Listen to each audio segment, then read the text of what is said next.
tonight we have an inside look at the heroin epidemic that's creating problems across Colorado. Officers and federal agents confirm the drug's not only killing people, but users are behind a lot of other crimes. And some wonder if the focus on marijuana allowed heroin to sneak up on Colorado communities.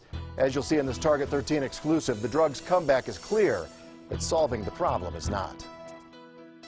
Over the past few weeks, we've seen dozens of illegal marijuana grows busted, and there was no violence. Is that a 45? Looks like it. Meanwhile, agents and officers with the FBI's Safe Streets Task Force This is one that got shot in a drive-by? have their hands full. Oh, yeah, there's a spoon.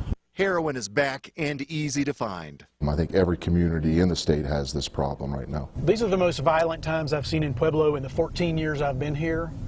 If you talk to a lot of the old-time Pueblo police officers that have been on for 30 years, and they say they've never seen it this bad. FBI Special Agent James Moore works closely with Gang Task Force detectives Chad Jeffries and Jeremy Matthews. The amount of heroin we're seeing on the streets has quadrupled over the last couple of years. He says demand picked up after the government cracked down on prescription opiates like oxycodone. Once that happened and it was harder to get prescription medication, heroin is the backup. This house was the scene of a recent shooting, and officers say heroin is a big problem here.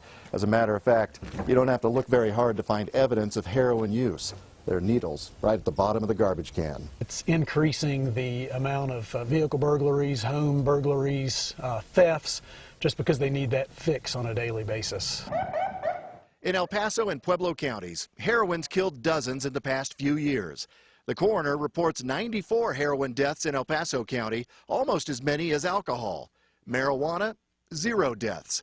Pueblo's coroner reports 36 heroin deaths, 18 for alcohol, and none for marijuana. You don't hear that mentioned in work groups or in city council meetings, but we're spending a lot of time on cannabis. Jason Wharf is executive director of the Southern Colorado Cannabis Council and says local lawmakers should focus more attention on the heroin problem instead of going after marijuana. The voters, when we voted for 64 in El Paso County and across the state, did so to really kind of decriminalize cannabis. We didn't want any more criminal penalties. The only reason Amendment 64 passed is because the pro-marijuana folks that crafted that language put in the clause that municipalities could opt out. Colorado Springs City Councilman Don Knight led the recent push to ban cannabis clubs in the city and says since heroin's already illegal, they're spending a lot of time closing local marijuana law loopholes. We're not having these gray areas with heroin that we are with marijuana,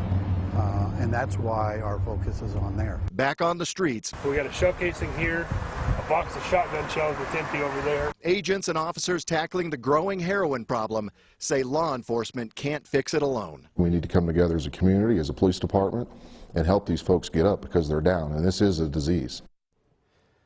Now, some people we talk to say our state needs to invest in more services to help those with addiction.